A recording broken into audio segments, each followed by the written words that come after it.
And so let's start. I will start with a question about the Hebrew approach. The question is, why Old Testament and New Testament approach to philosophy? What was lost in Christian philosophy that the book Biblical Philosophy wants to recover? The term Christian philosophy can refer to many times and places and many different people. So if we're talking about Christian philosophy of Thomas Aquinas, I would have a different answer than the Christian philosophy of Dallas Willard, or more recently people like William Lane Craig or Will Hasker, or, what we consider contemporaneous philosophers. So maybe I should just tell you the Christian philosophy that I stumbled into when I was studying philosophy. It was after I was working as a pastor and I was taking a master's in philosophy. And so I started going to the Society for Christian Philosopher meetings.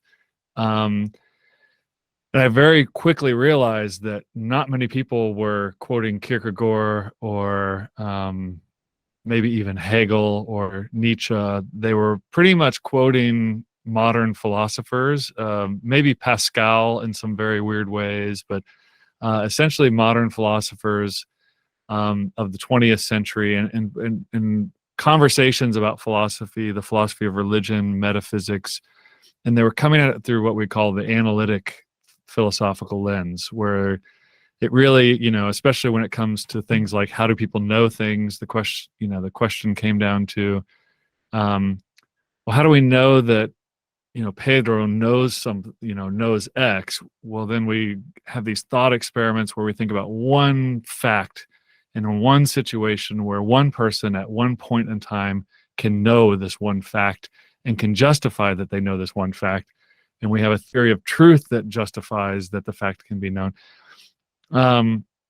It all in some ways made sense, but it didn't seem to jive at all with what I was reading in Scripture, which has lots of conversations in Scripture about who can know what, how can they know it, what is true, how can we know what is true, what system of thinking guarantees that we have some access to the real world the way it actually is, rather than the way that we want it to be.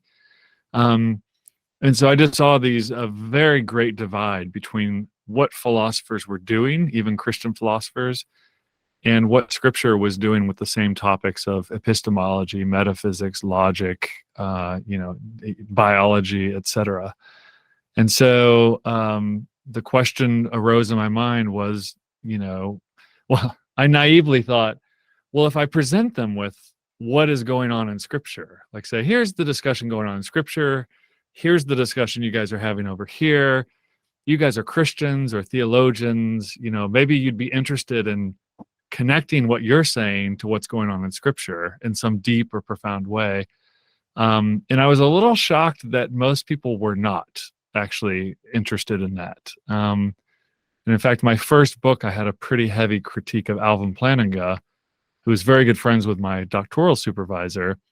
And when he was told of my critique, he just said, yeah, I'm an analytic philosopher. I don't do the Bible stuff. Like that's not my thing. So I thought, okay, that's an unexpected response, but that was the response that I was getting from lots of Christian philosophers. They were using little bits of Scripture, but they weren't actually trying to think about the philosophical discourses across Scripture on these topics. And the more I studied it, the more I saw, and the more interested I saw the biblical authors were in discussing all of these topics at length, in detail. And I just wanted to let them be the first voice in the conversation, rather than kind of here's my idea, now let me see if I can figure out if Scripture fits with it or not, to put it very crudely.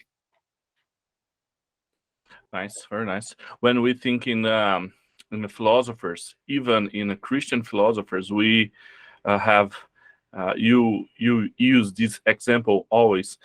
we have 10 philosophers and 15 definitions of philosophy, Right. even Christian philosophers, and these make the philosophy work very hard to understand what is philosophy and how to make philosophy like a Christian, or more specifically in the biblical way.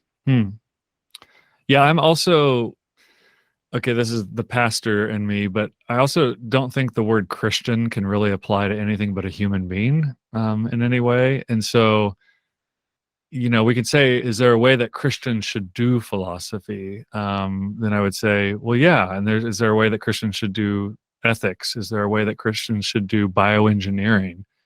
I would say absolutely. And that all has to begin with the way Scripture describes Israel's work in the world, and then how the New Testament doubles down on Israel's work in the world.